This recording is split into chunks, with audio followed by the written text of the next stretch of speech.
study we're talking about. Do the people at the center of this study know how serious the situation is, bouncing off of what we just heard there?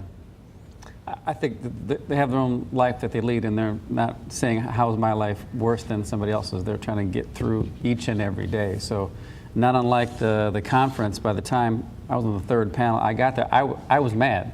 I was like, I heard all the data, and I'm like, if you're listening to this, and this doesn't outrage you, then I question, are you paying attention, right? So an 18-year differential of life, that's not... That is from the time you're born to finish high school. I mean, that is a significant part of time. And when you think about the recommendations, they're all achievable if we have the will and courage to do so. So my frustration is, I think people are living their life and doing the best they can. And they don't really think about circumstances of somebody else that's better. They want something better, but again, the context of their life doesn't allow them to get there. And again, the recommendations, what I love about the recommendations that when we think about health, people put it in a medical model, and as Jason has said, it's not a medical model, right? It's investing in pre-K, it's investing in economic opportunities, it's making neighborhoods better. All things we can do if we have the will and courage to do so. What did you make of this report, Reverend?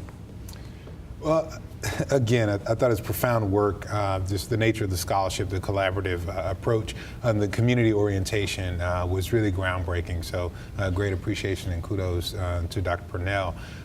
But the reality of the report in the life of Maya. So I think about those houses which resemble those around the church I serve in 63107, not much better than 63106.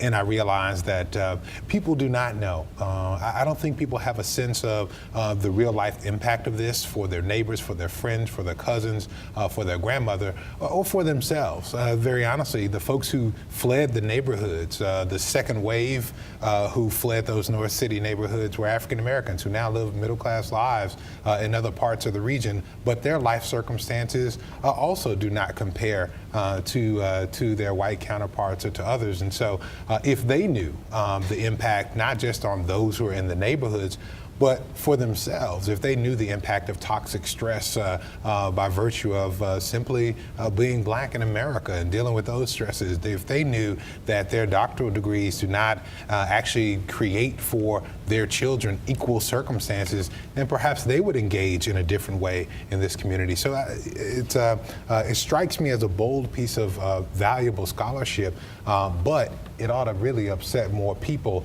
and it ought to engage more people around some of the community solutions that are recommended in the report.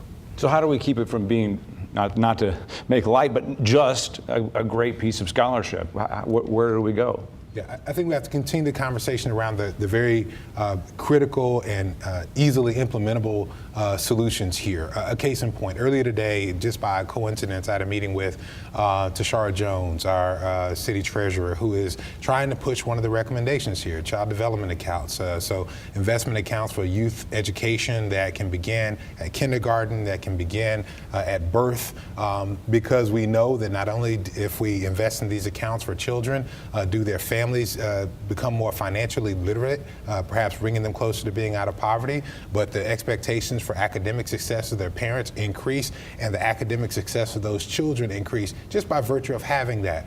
So the question is, do we have the will to create the structures to do it?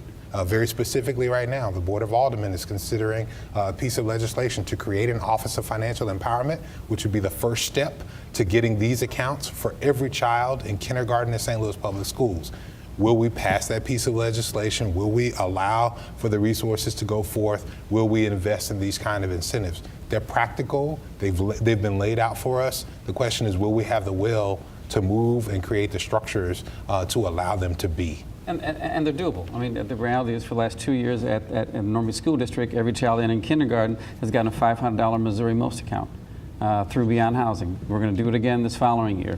3.5 years ago, we built a grocery store. And would their parents have had anything like that? No, no. No, I mean, again, they're trying to survive. Now, over time, can we collaboratively work with them to say, how do you manage your money a little bit better? How can you squirrel away a little bit of money and invest in that college savings account for a child? Because if you do that, the Secretary of State the State Treasurer will match that dollar for dollar up to $250 a year. So there's a lot of resources that are out there. Again, so it's yes, we can do that. Yes, we can build grocery stores. We're going to build a health clinic in about 30 days. We're going to start construction on a health clinic in the city of Pagedale. There's lots of things that are doable and achievable if we have the collective will to do so. If we will no longer accept what's happening to the Jasmines and to the Mayas of the world. It's just not acceptable. And until we get angry enough and then move that anger to say, let's act, right? Because all these things are solvable if we choose to do so. And to date, our region in the aggregate has not said,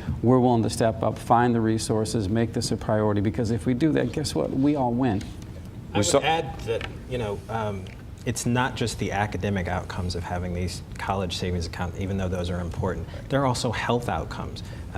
We just put out a study showing that the children who had these accounts, their mothers had lower depressive symptoms than the mothers of children who didn't have these accounts in an experiment in the state of Oklahoma called Seed-OK.